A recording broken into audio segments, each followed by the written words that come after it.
चल रहा है सॉलिड स्टेट ठोस अवस्था। तो दोस्तों अपन जो सॉलिड स्टेट ठोस अवस्था है दोस्तों, उसी चैप्टर का आज अपन चौथा भाग पढ़ेंगे, सॉलिड स्टेट, यानी अपन बोल सकते हैं दोस्तों ठोस अवस्था। और इस ठोस अवस्था जो टॉपिक है दोस्तों, पार्ट है, इस पार्ट का चौथा वीडियो अपन देखते हैं। देखो दोस्तों, अपन चौथा वीडियो देखते हैं। चौथा वीडियो जब अपन देखेंगे इसमें, तो चौथे वीडियो में क्या देखेंगे मैं आपको पहले बता देता हूँ दोस्तों। अपन ने जो ठोस अवस्था है, इसमें सबसे पहले ठोस अवस्था की परिभाषा पढ़ी है। और दोस्तों ठोस अवस्था की परिभाषा के अलावा अपन ने इसमें पढ़ा है कि ठोस है उसके गुणधर्म क्या है, किस गुणधर्म के आधार पर इसको पहचान सकते हैं। तीसरी चीज अपन ने दोस्तों ये पढ़ा है कि जो ठोस है वो कितने प्रकार का होता है। तो दोस्तों अपन ने विद एग्जाम्पल, यानी बहुत ही अच्छा एग्जाम्पल अपन ने मैंने सामने हाथों में एग्जाम्पल लेके पूरे समझा है कि क्रिस्टलीय ठोस क्या होता है और एक क्रिस्टलीय ठोस क्या होता है। तो दोस्तों अपन बात कर लेते हैं क्रिस्टलीय ठोस और क्रिस्टलीय ठोस दोनों के अपन ने अंतर, दोनों का मैंने बहुत अच्छी तरीके से एक्सप्लेनेशन किया। एक दिन क्रिस्टलीय ठोस का एक्सप्लेनेशन किया, दूसरे दिन एक क्रिस्टलीय ठोस का एक्सप्लेनेशन किया। अब दोस्तों अपन बात करते हैं कि इन दोनों में अंतर होता है। तो आपको कि टॉपिक लेते हैं, क्वेश्चन एग्जाम में आता तो ऐसे आता है कि क्रिस्टलीय ठोस तथा अक्रिस्टलीय ठोस में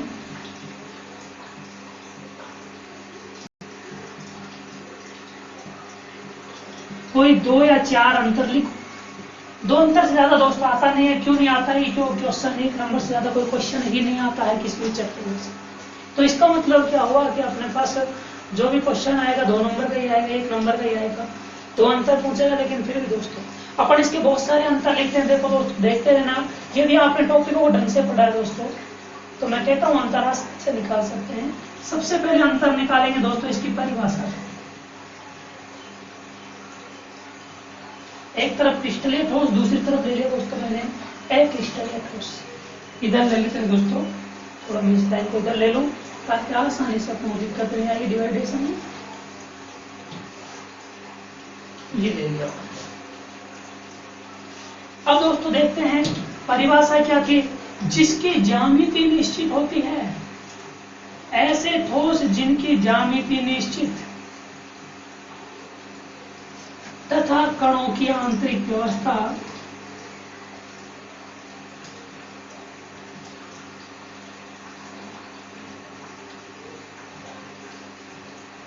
नियमित होती है, उसे दोस्तों अपन ने क्रिस्टलीय ठोस बोला था। पहला अंतर इसका भी ले सकते हैं, जिसकी ज्यामिति निश्चित नहीं होकर दोस्तों इसकी ज्यामिति क्या होती है, अनिश्चित होती है। दूसरी चीज बोलेंगे दोस्तों इसी में, तो कणों की जो आंतरिक व्यवस्था है,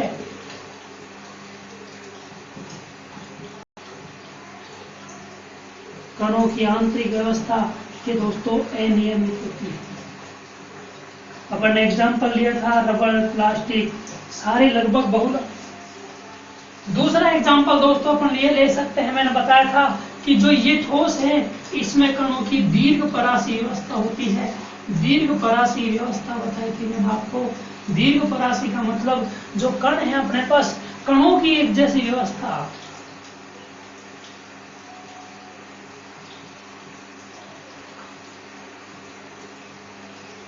लंबी दूरी पर होती है।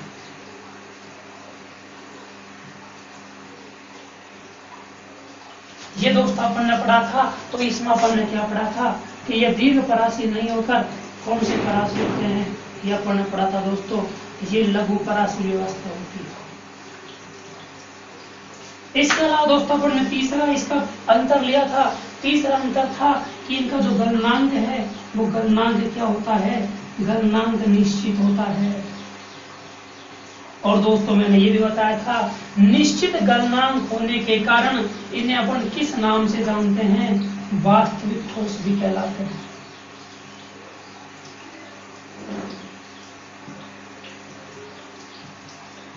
ये इसका अन्य नाम है। इसके कारण बोलेंगे इसे निश्चित गलनांक के कारण। इसमें बोलेंगे दोस्तों कि जो गलनांक है वो गलनांक निश्चित नहीं होता है, अनिश्चित होता है। और अनिश्चित गलनांक होने के कारण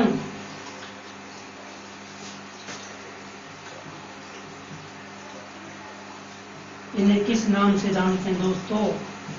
अमोर्फोस।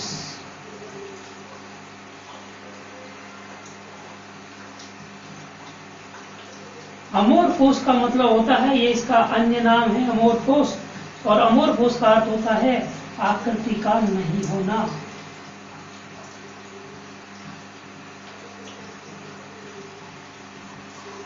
ये लो दोस्तों बात करते हैं, ये अपने पास चौथा हो गया। पांचवा अंतर और निकाल सकते हैं, तो गलनांक निश्चित नहीं है दोस्तों, तो गलन ऊष्मा क्या निश्चित होगी क्या? तो गलन ऊष्मा भी क्या होती है इसकी तो निश्चित होगी, क्योंकि इसका गलनांक ही निश्चित है, तो गलन ऊष्मा भी निश्चित होती है, और इसकी गलन ऊष्मा अनिश्चित होती है।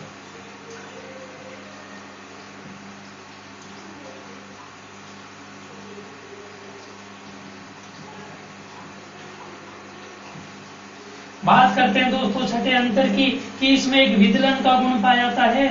मैंने आपको बताया था विदलन का मतलब, इसमें तेज धार वाले औजार से इसे काटेंगे तो काटने के बाद जो सतह है वो सतह सपाट और चिकनी मिलेगी अपन को।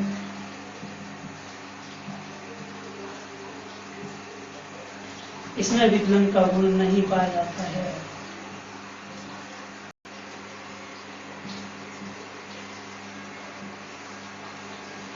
बात करते हैं दोस्तों इसकी प्रकृति कैसी होती है। प्रकृति की बात, प्रकृति में अपन इसको वास्तविक ठोस बोल देंगे, उसमें ये बोल देंगे एक ही चीज है दोस्तों। बात कर लेते हैं दैसिकता। दैसिकता का मतलब अपन ने पढ़ा दोस्तों, मैंने खूब एग्जाम्पल समझाया था कि इसे विषम दैसिकता दर्शाता है, जबकि इसकी बात करें दोस्तों तो यह अपने पास सम दैसिकता दर्शाता है।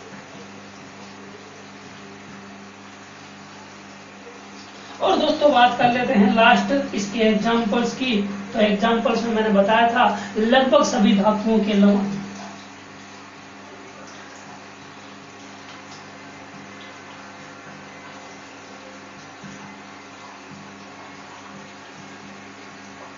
एग्जाम्पल्स भी ले सकते हैं, NaCl ले लो, Na2SO4 ले लो, ZNS ले लो, ETC। बहुत सारे एग्जाम्पल है दोस्तों, कितने भी ले सकते हैं। और इसके मैंने आपको एग्जाम्पल्स बताए थे, इसके भी मैंने बोला था लगभग सभी बहुलक।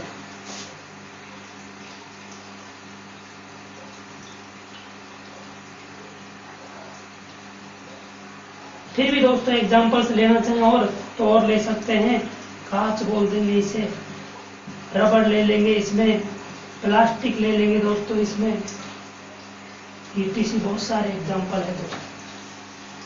और दोस्तों अपन ने ये भी पढ़ा था कि इनका निश्चित गलनांक नहीं होता है, और निश्चित गलनांक नहीं होने के कारण इसका एक नाम और दिया था अपन ने, इसे बोलते हैं अतिशीतित द्रव। ये है दोस्तों। तो दोस्तों इसमें इससे ज्यादा एग्जाम्पल्स क्या बनेंगे, अपन इतने सारे एग्जाम्पल्स बना रहे हैं, अपनी इच्छा से टॉपिक पढ़ रहे हैं। मेरे हिसाब से दोस्तों दिक्कत नहीं आ रही होगी, जब इतने सारे एग्जाम्पल्स पढ़ रहे हैं, टॉपिकों को अपन ढंग से पूरा एक्सप्लेन कर रहे हैं, तो फिर दिक्कत कहाँ आ रही है। आप क्वेश्चन कर सकते हैं इनमें से। टॉपिक को मैं बहुत ही खोल खोल के पूरा ओपन करके समझा रहा हूँ दोस्तों, मेरे हिसाब से टॉपिक समझ में आ रहा होगा। और दोस्तों मैं कोई टॉपिक की स्पीड भी नहीं ले रहा, बिल्कुल आराम से स्लो मोशन में दे रहा हूँ। अब बात करते हैं दोस्तों आज के नए टॉपिक की। तो आज का नया टॉपिक लेते हैं, पहले मैं इसको रिमूव कर देता हूँ।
अब बात करते हैं दोस्तों क्रिस्टलीय जो ठोस है इनका वर्गीकरण पढ़ेंगे आप।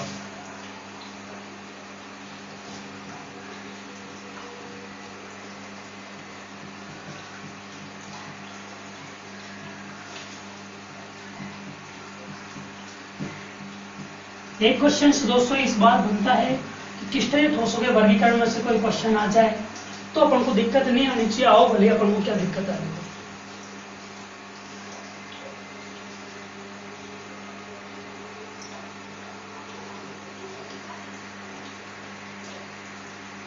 तो दोस्तों बात कर लेते हैं जो अपने पास ये ठोस हैं कि जो अपने पास बात करते हैं कि जो क्रिस्टलीय ठोस है, इन क्रिस्टलीय ठोसों में क्या पढ़ेंगे अपन कि जो अपने पास है दोस्तों ये अपने पास जो है कि क्रिस्टलीय ठोसों का वर्गीकरण। सबसे पहले अपन ने क्रिस्टलीय ठोस पढ़ लिया दोस्तों। क्रिस्टलीय ठोस क्या होता है तो क्रिस्टलीय ठोस का पूरा वर्णन पढ़ेंगे। क्रिस्टलीय ठोस कितने प्रकार का होता है, प्रकार के एग्जाम्पल्स क्या हैं, तो दोस्तों ढंग से समझना। मैं टॉपिक मैंने स्टार्ट कर दिया, अब केवल आपको समझना, ढंग से देखना दोस्तों कि जो क्रिस्टलीय ठोस है अपने पास, इन क्रिस्टलीय ठोसों में जो उपस्थित बल होता है, कौन सा बल होता है दोस्तों, क्या बोलते हैं उसे, अंतराण्विक बलों की प्रकृति के आधार पर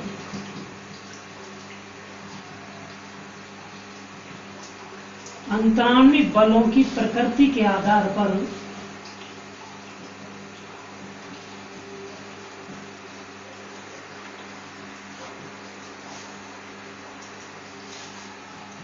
चार भागों में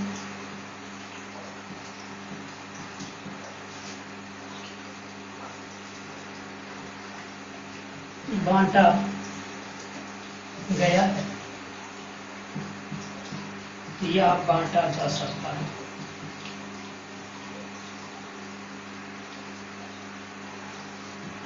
ढंग से समझेंगे दोस्तों, टॉपिक बड़ा ही अच्छा है कि जो क्रिस्टलीय ठोस है इनका वर्गीकरण करेंगे अपन। ये क्रिस्टलीय ठोस है कितने प्रकार का होता है इसको समझना है हमको ढंग से। तो दोस्तों ढंग से देखेंगे कि जो क्रिस्टलीय ठोस है इनमें उपस्थित जो अंतराण्विक बल हैं, इन बलों की प्रकृति क्या है, किस तरीके से कार्य कर रहे हैं, कौन सा बल लग रहा है, कौन से बल का प्रकार है, उसी के आधार पर जो क्रिस्टलीय ठोस है दोस्तों इनको कितने भागों में बांटेंगे, यहाँ पर चार भागों में बांटा गया है। यानी क्रिस्टलीय ठोस को दोस्तों चार भागों में बांटेंगे। चार भाग कौन कौन से हैं दोस्तों, मैं आपको पहले चार भाग बता देता हूँ। नंबर एक की बात कर लेते हैं अपन। नंबर एक है दोस्तों आणविक ठोस।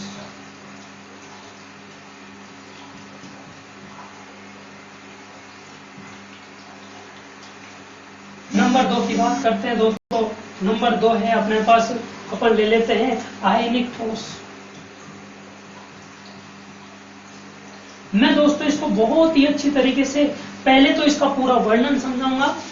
पहले दोस्तों समझना, पहले इसका पूरा वर्णन टॉपिक वाइज टॉपिक समझाऊंगा। उसके बाद दोस्तों इन्हीं जो अपने पास क्रिस्टलीय ठोस के प्रकार है, जैसे क्रिस्टलीय रहे क्रिस्टलीय को पहले मैंने वर्णन से समझा दिया, और उसके बाद दोस्तों वर्णन से समझने के बाद उन्हीं को अपन अंतर के द्वारा यानी एक सारणी के द्वारा अंतर के आधार पर मैं एक्सप्लेन कर दूंगा। तो देखते हैं दोस्तों कि अपने पास जो आणविक है, आयनिक ठोस है। तीसरा ठोस लेते हैं दोस्तों धात्विक ठोस।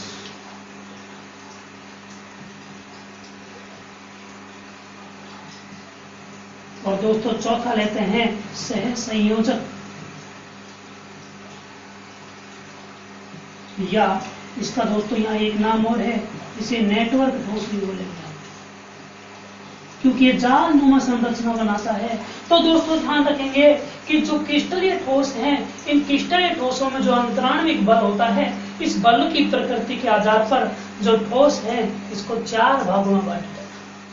चार भागों में नंबर एक आणविक ठोस, दूसरा आयनिक ठोस, तीसरा धात्विक ठोस और चौथा है सह संयोजक या नेटवर्क ठोस। तो दोस्तों बात करते हैं, ध्यान रखना कि जो आणविक ठोस है इसको भी यहाँ तीन भागों में बांटा गया है। नंबर एक लेते हैं दोस्तों अध्रुवीय, अध्रुवीय बोल सकते हैं, अध्रुवीय बोल दो आणविक ठोस।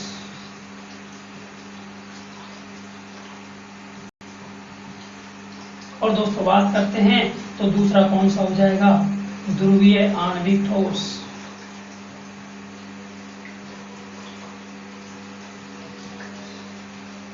तीसरे की बात करते हैं दोस्तों, तीसरा हो जाता है हाइड्रोजन बंधित आणविक ठोस।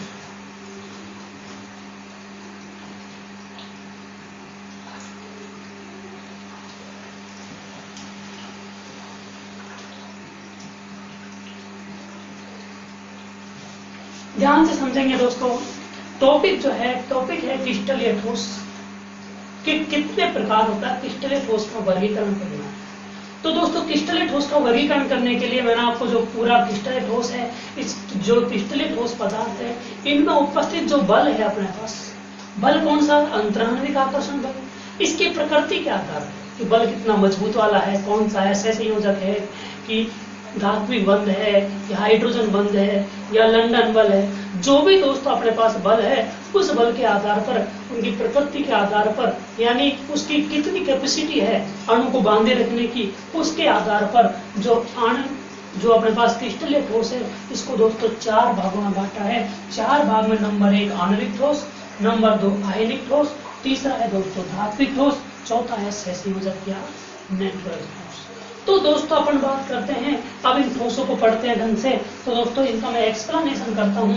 मैं यहाँ से एक बार दोबारा बता देता हूँ। ये आणविक ठोस है जिसको 3 भागों में बांटेंगे, अध्रुवीय आणविक ठोस, ध्रुवीय आणविक ठोस और हाइड्रोजन बंधित आणविक ठोस। उसके अलावा दूसरा नंबर का आयनिक ठोस, एक ही भाग पढ़ेंगे दोस्तों, धात्विक ठोस का भी एक भाग पढ़ेंगे और सहसंयोजक या नेचुरल ठोस का भी अपन एक ही भाग पढ़ेंगे। तो दोस्तों आते हैं टॉपिक पर और मैं टॉपिक स्टार्ट कर देता हूं दोस्तों। आणविक ठोस लेते हैं, पूरा इसका एक्सप्लेनेशन पढ़ेंगे और एक्सप्लेनेशन की बात करें दोस्तों तो मेरे हिसाब से आपको कोई दिक्कत नहीं आनी चाहिए। तो अपन बात कर लेते हैं दोस्तों, एक्सप्लेनेशन क्या है। एक्सप्लेनेशन मैं आपको पूरा करा देता हूँ। देखो दोस्तों मैं इसको मिटा देता हूँ।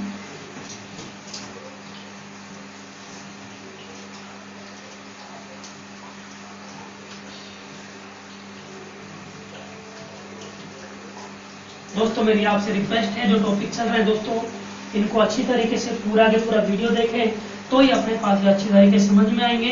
यदि आप पूरा वीडियो देखें दोस्तों तो मैं गारंटी लेता हूं कि टॉपिक में कोई दिक्कत यदि आ रही है तो उसमें अपने पास कोई दिक्कत नहीं आ रही, तो इसको लाइक तथा सब्सक्राइब जरूर करें, जिससे आपको जो चैनल पर नई चीज जो भी आएगी वो नोटिफिकेशन के माध्यम से दोस्तों तुरंत आप उसको प्राप्त कर सकते हैं और उसके बारे में जानकारी या ज्ञान ले सकते हैं। देखते हैं दोस्तों, जो मैं पूरा इसका वर्णन करता हूँ आप समझेंगे ढंग से और मैं बात कर लेते हैं इन टॉपिकों की। जो टॉपिक चल रहे हैं इनका पूरा वर्णन करता हूँ आपके सामने कि पहले इसका पूरा मैं थ्योरेटिकल वर्णन समझाऊंगा और उसके बाद दोस्तों थ्योरेटिकल के बाद इनको मैं एक सारणी के द्वारा सारणी बनाकर फिर दोबारा इनका वर्णन करेंगे, जिससे अपन को टॉपिक को समझने में बिल्कुल ही दिक्कत नहीं आएगी। दोस्तों मैं गारंटी लेता हूँ यदि आप पूरा वीडियो ढंग से देख रहे हो तो 100% आपके समझ में आएगा, ये मेरी गारंटी है। यदि आप ढंग से पूरा वीडियो पढ़ोगे तो, यदि पूरा नहीं पढ़ोगे तो दोस्तों वही दिक्कत आती है कि अपने पास कहीं न कहीं इसमें आपको प्रॉब्लम आती रहेगी। इसलिए ढंग से पूरा वीडियो देखना ताकि आपको समझने में, उसका एक्सप्लेनेशन करने में आपको कोई दिक्कत नहीं आए।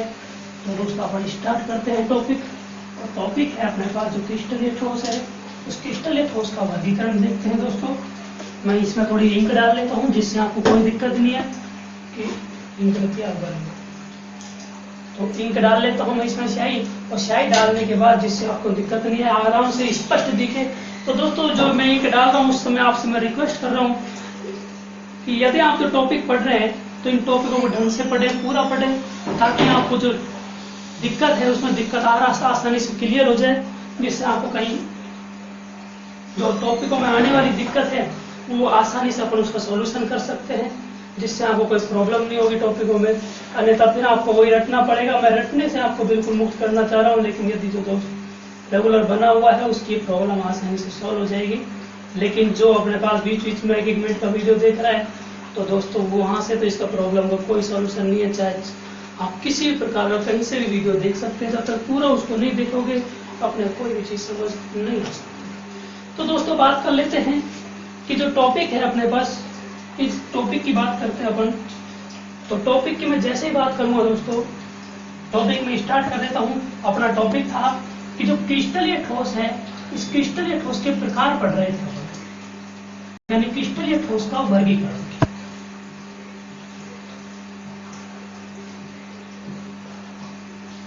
यही था दोस्तों क्रिस्टलीय ठोस का वर्गीकरण। अपन ने पढ़ा था कि इसमें जो अंतराण्विक जो बल है, अंतराण्विक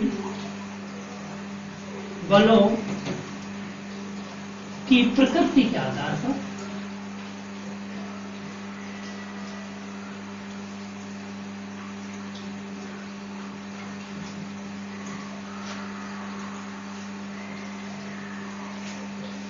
नंबर 1 लेते हैं दोस्तों। नंबर 1 है अपने पास आणविक ठोस।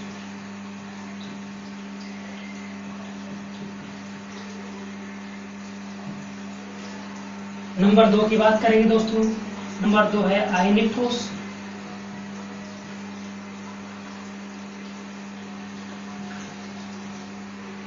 नंबर 3 है दोस्तों सहसंयोजक ठोस, या अपन डायरेक्ट बोल दो, पहले धात्विक ठोस ले लो, धात्विक ठोस। और नंबर 4 ले लेंगे सहसंयोजक या नेटवर्क ठोस।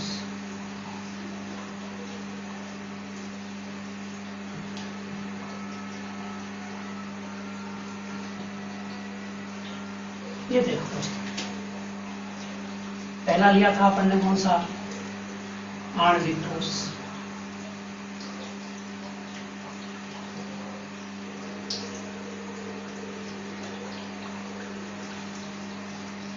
ये दोस्तों 4 प्रकार है ठोसों के, जो आज अपन इनको पढ़ेंगे। यहां से मैं स्टार्ट कर देता हूं कि जो अंतराण्विक बलों की प्रकृति के आधार पर जो ठोस है क्रिस्टलीय दोस्तों इनको 4 भागों में बांटा गया है।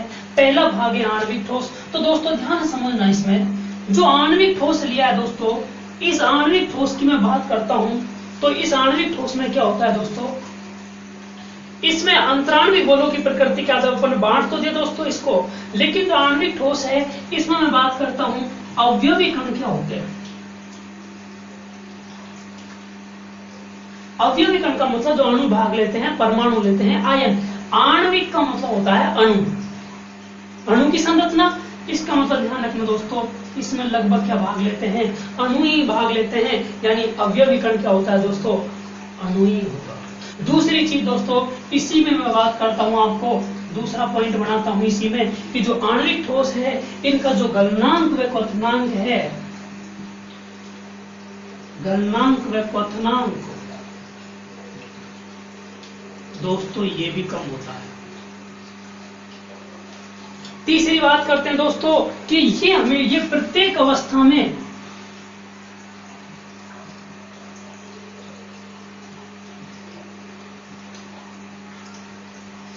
अणु के रूप में ही प्राप्त होता है। ध्यान रखना दोस्तों, प्रत्येक अवस्था में अणु के रूप में ही पाया जाएगा।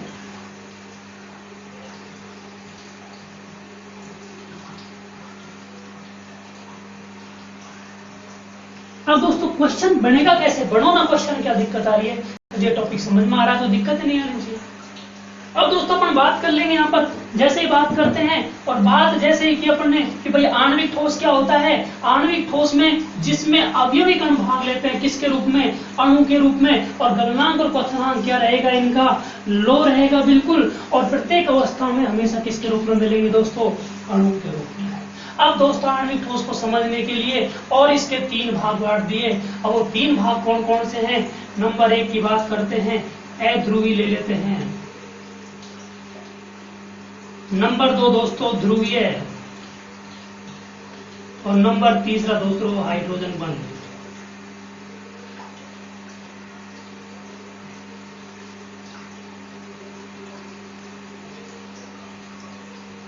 ये इसी के प्रकार हैं दोस्तों, तीनों की दोनों जो है इसी के प्रकार हैं। ये आणविक ठोस को ही 3 भागों में बांटा है। तो नंबर 1 लेता हूं मैं दोस्तों, अध्रुवीय आणविक ठोस। मैं लिख देता हूं यहां पर ताकि आपको दिक्कत नहीं आए।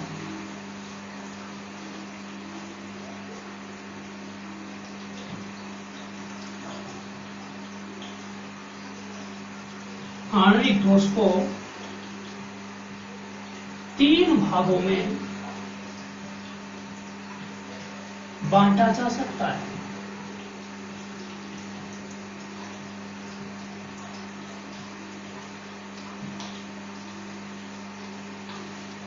बात की दोस्तों 3 भाग। नंबर 1 अध्रुवी आणविक ठोस। ये हो गया दोस्तों। नंबर दूसरा लेते हैं दोस्तों, ध्रुवीय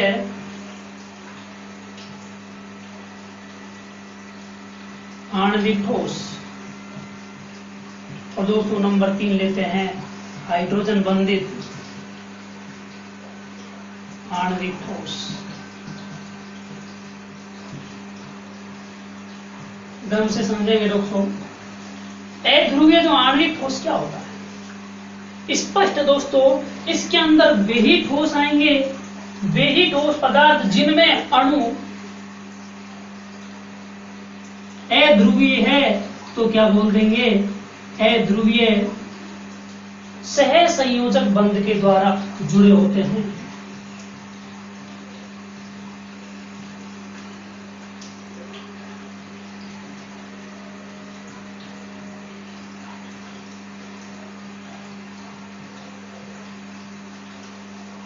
इसमें अणु दोस्तों ध्यान रखना अध्रुवीय सहसंयोजक बंध से बंधे रहेंगे। इसका मतलब क्या कह सकते हैं अपन कि इसमें अपने पास कि जो पहला पॉइंट लूंगा मैं इसमें, तो इसमें जो अणु है दोस्तों अपने पास, ये अणु है, ये ध्रुवीय सहसंयोजक बंध से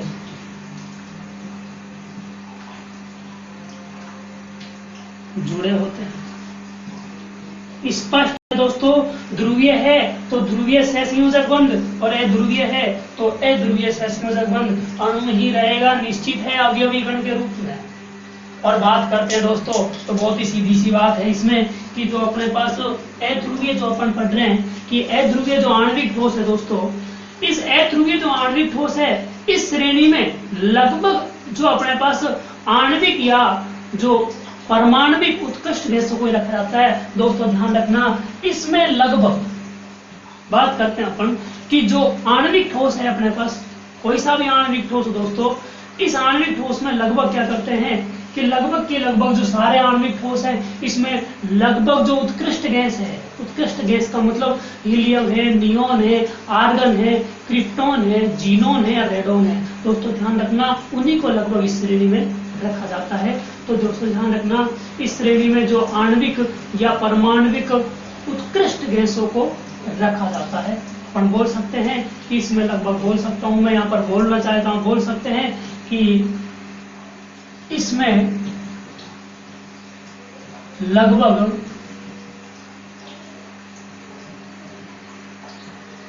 परमाणविक या आणविक उत्कृष्ट गैसों को रखा जाता है।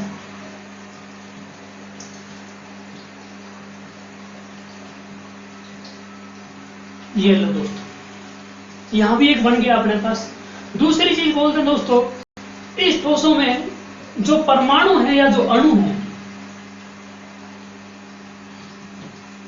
इनमें जो अणु या जो परमाणु है, इनके मध्य में कौन सा बल होता है, कौन से बल के द्वारा बंधे होते हैं? तो अपन बल की बात करते हैं। ये तो दोस्तों बंध है अपने पास, ये तो क्या है? बंध है, ये तो बंध है। और अपन बल की बात करते हैं तो बल ध्यान रखना दोस्तों, इनके मध्य में बहुत ही दुर्बल होता है, बहुत ही दुर्बल परिक्षेपण बल।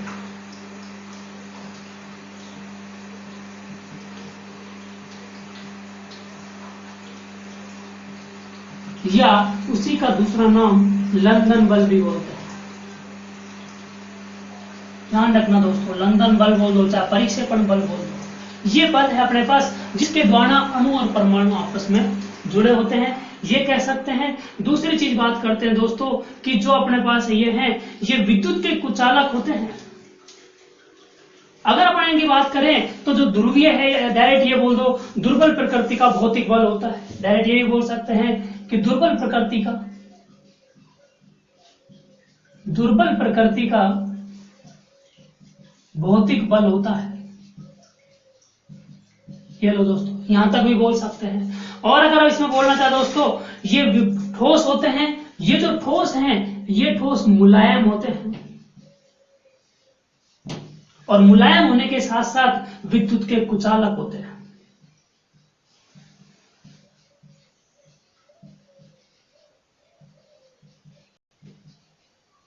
ये लो दोस्तों, कितने सारे क्वेश्चन बन गए। इसके अलावा अपन बोल सकते हैं दोस्तों कि विद्युत के कुचालक होने, विद्युत के कुचालक होने तथा जो जल है अपने पास, जल जैसे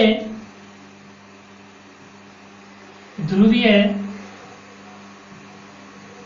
विलायकों, जल जैसे ध्रुवीय विलायकों में अविलय होने के कारण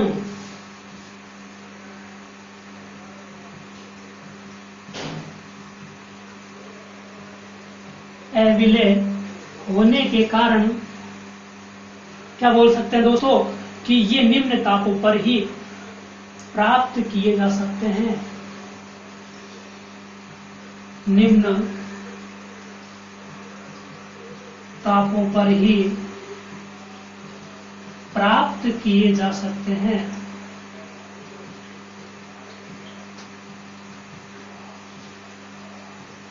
ये लो दोस्तों, बात करते हैं दोस्तों, तथा ये हमेशा जो है ये द्रव या गैस अवस्था में होते हैं।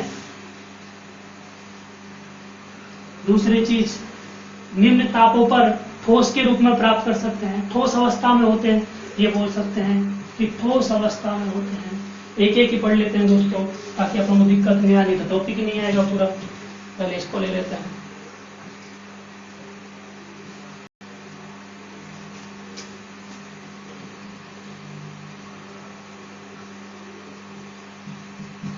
ठोस अवस्था में होते हैं, ठोस अवस्था में प्राप्त होते हैं। दूसरी बात करते हैं दोस्तों इसी में कि द्रव गैस अवस्था में भी होते हैं। ध्यान रखना दोस्तों, जबकि कमरे के ताप पर सामान्यतः द्रव या गैस अवस्था में होते हैं।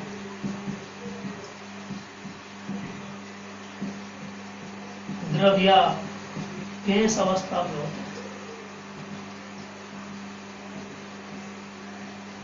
और बात करते हैं दोस्तों कि भाई कमरे के तापमान पर ऐसे होते हैं, तो प्रश्न क्या बन सकता है इसमें कि प्रश्न ये बन सकता है कि जो कमरे के तापमान पर द्रव अवस्था में होते हैं, एक इसका क्वेश्चन बना था। ध्यान रखना दोस्तों कि आयोडीन कमरे के तापमान पर ठोस अवस्था में होता है, द्रव अवस्था में होता है। ध्यान रखना कि जो आयोडीन है ये कमरे के तापमान पर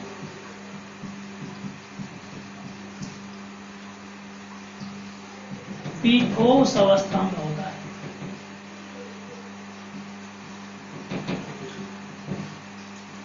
ध्यान रखना दोस्तों, एक प्रकार से इसे अपवाद बोल सकते हैं अपन, ये अपवाद ही है कि आयोडीन द्रव अवस्था में होना चाहिए कमरे के तापमान पर, क्योंकि कमरे के तापमान पर सामान्यतः ये द्रव और गैस अवस्था में होते हैं, जबकि आयोडीन जो है ये कमरे के तापमान पर ठोस अवस्था में होता है। इसका मतलब दोस्तों अपन इसे क्या मान सकते हैं, अपवाद मान सकते हैं। इन ठोसों का जो गलनांक है दोस्तों, मैं बात करता हूं कि इन ठोसों का जो गलनांक है उस गलनांक की बात कर लो, तो इन ठोसों का जो गलनांक है वो गलनांक क्या होता है दोस्तों, निम्न प्रकृति का गलनांक होता है। इनका गलनांक ही निम्न प्रकृति का है, तो दोस्तों अपन क्या कह सकते हैं कि गलनांक भी निम्न प्रकृति का है, विद्युत का कुचालक है। एग्जाम्पल अपन सोच सकते हैं कि जिनको बात करते हैं कि जैसे एग्जाम्पल ले लो इसके भले ही एग्जाम्पल लिए दोस्तों अपन, और इसके एग्जाम्पल लिया हाइड्रोजन है, आयोडीन है, कार्बन डाइऑक्साइड, आर्गन है अपने पास। गलनांक की जगह पर ये भी लिख सकते हैं, क्वथनांक की तो बोल सकते हैं। ये भी दोस्तों ध्यान रखना निम्न ही होता है, इसका गलनांक और क्वथनांक दोनों ही निम्न होते हैं। मैं पूरा दोबारा एक्सप्लेन करा दूंगा आपको। फिर बात करते हैं दोस्तों कार्बन डाइऑक्साइड, आर्गन लिया, N2 लिया, C और इसके अलावा O2 ले सकते हैं, इसके अलावा CH4 ले लो, चाहे Cl2 ले लो, चाहे CCl4 ले लो, चाहे आर्गन ले लो, चाहे क्रिप्टोन ले लो, चाहे दोस्तों जीनोन ले लो, ये सब भी हैं। ये अपने पास दोस्तों ध्यान रखना ठोस अवस्था में लाए जा सकते हैं।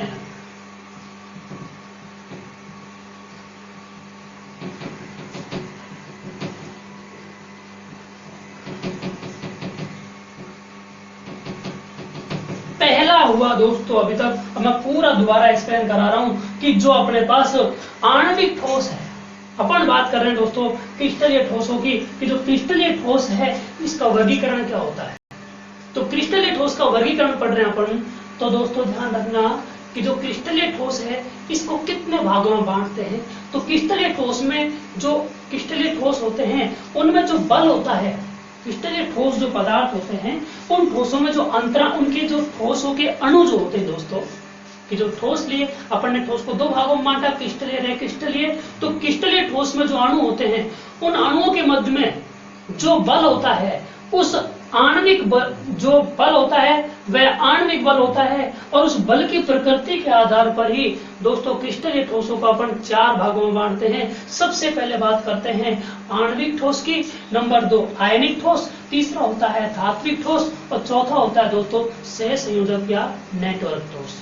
तो सबसे पहले दोस्तों बात करेंगे अपन, सबसे पहले बात करेंगे कि जो अपने पास आणविक ठोस क्या होता है। तो दोस्तों आणविक ठोस को भी यहाँ कितने भागों में बांटा गया है, 3 भागों में। आणविक ठोस का पहला भाग अध्रुवीय, दूसरा है ध्रुवीय आणविक ठोस, और तीसरा है हाइड्रोजन बंधित आणविक ठोस। तो दोस्तों 3 भागों में बांटा था इसे अपन ने। तो पहले भाग से ही वर्णन करते हैं कि सबसे पहले तो आणविक ठोस ही क्या होता है। तो दोस्तों ध्यान रखना, आणविक ठोस में जो अवयवी कण यानी जो भाग लेते हैं वो क्या भाग लेते हैं दोस्तों, अणु ही भाग ले सकते हैं, परमाणु भाग नहीं लेंगे, आयन भाग नहीं लेंगे दोस्तों। इसमें ना परमाणु भाग लेते हैं ना आयन भाग लेते हैं दोस्तों, इसमें अणु ही भाग लेते हैं। इसका मतलब अवयवी कण अणु हो गया। दूसरी चीज बात करते हैं दोस्तों, इसका जो गलनांक और क्वथनांक है वो बहुत ही क्या होता है, कम होता है। पूरे का शॉर्ट में बोल दिया मैंने। इसके तीनों प्रकार जो आएंगे, चाहे अध्रुवीय है, चाहे ध्रुवीय, चाहे हाइड्रोजन बंध, दोस्तों ध्यान रखना प्रत्येक में अवयवी कण अणु ही रहेगा, उनका गलनांक और क्वथनांक कम होगा, और प्रत्येक अवस्था में ये किसके रूप में ही मिलेंगे दोस्तों, अणु के रूप में मिलेंगे। अब ध्यान से देखो, पहले भाग का वर्णन करेंगे कि जो आणविक ठोस है, इस आणविक ठोस को भी अपन ने कितने भागों में बांटा है दोस्तों, आणविक ठोस को भी 3 भागों में बांट दिया। नंबर एक की ही बात कर लेते हैं पहले, अध्रुवीय आणविक ठोस। तो दोस्तों अध्रुवीय आणविक ठोस क्या होता है, तो अध्रुवीय आणविक ठोस को ही सबसे पहले अपन ने बात की कि अध्रुवीय आणविक ठोस में जो अणु होते हैं, क्योंकि अवयवी कण क्या थे दोस्तों, अवयवी कण तो इनका अणु ही था अपने पास। जब अवयवी कण अणु है इनका, तो अवयवी कण अणु होने के कारण जो अपन क्या करते हैं कि अपन को पता है कि अवयवी कण अणु है, अणु ही भाग लेंगे। तो उन अणुओं के मध्य में दोस्तों ध्यान रखना अध्रुवीय, अध्रुवीय का मतलब जिसमें ध्रुव नहीं होते हैं, ध्रुव का मतलब प्लस माइनस 2 ध्रुव, जैसे चुंबक के ध्रुव होते हैं प्लस माइनस उत्तर दक्षिण, इसी प्रकार उत्तर दक्षिण नहीं होकर यहाँ पर आयन के रूप में क्या होंगे, प्लस माइनस, यानी यहाँ पर दोस्तों ध्रुव नहीं होते हैं, अध्रुवीय होता है। यानी जैसे मैं बोलूं कि H2 है, हाइड्रोजन ही है, दूसरा H प्लस ही है, माइनस वाला नहीं है। तो दोस्तों क्या हुआ, छुट्टी ले गया। तो अपने पास जो हाइड्रोजन है यहाँ पर केवल अध्रुवीय है, क्योंकि ध्रुव तो 2 सिरे तो है नहीं हाइड्रोजन का। जैसे मैं बात करूं दोस्तों HCl, तो H प्लस Cl माइनस, ये ध्रुव है 2 इसमें। तो इसीलिए अपन दोस्तों कि जो अपने पास अणु है, तो इसमें जो अवयवी कण अणु है, उन अणुओं के मध्य में अध्रुवीय सहसंयोजक बंध होता है। अब दोस्तों अणु है, अणु किन से मिलकर बनता है, परमाणुओं से। तो अणु जब परमाणुओं से मिलकर बन रहा है, तो दोस्तों अपन बात कर लेंगे कि जो अपने पास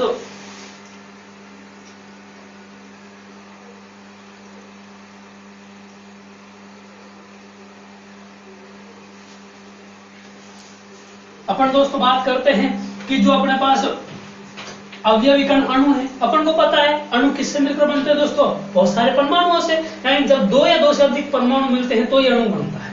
इसका मतलब क्या हो गया दोस्तों कि इसमें जो अणु है वो अध्रुवीय सहसंयोजक बंध से जुड़ेंगे। इसमें जो अणु में जो लगभग परमाणु हैं या आणविक है, वो लगभग इसमें कौन सी गैसों को रखा जाता है, क्योंकि उत्कृष्ट गैसों को ही क्यों रखा जाता है, क्वेश्चन आता है दोस्तों, क्योंकि इसमें उत्कृष्ट गैसों को इसलिए रखा जाता है दोस्तों क्योंकि उत्कृष्ट गैस किसी अन्य दूसरे परमाणु के साथ क्रिया नहीं करती, क्योंकि उन्हें अपन अक्रिय गैस भी बोलते हैं, यानी प्रकृति में बहुत ही कम मात्रा में पाई जाती है, और ये ऐसी गैस है जो दूसरी गैस के साथ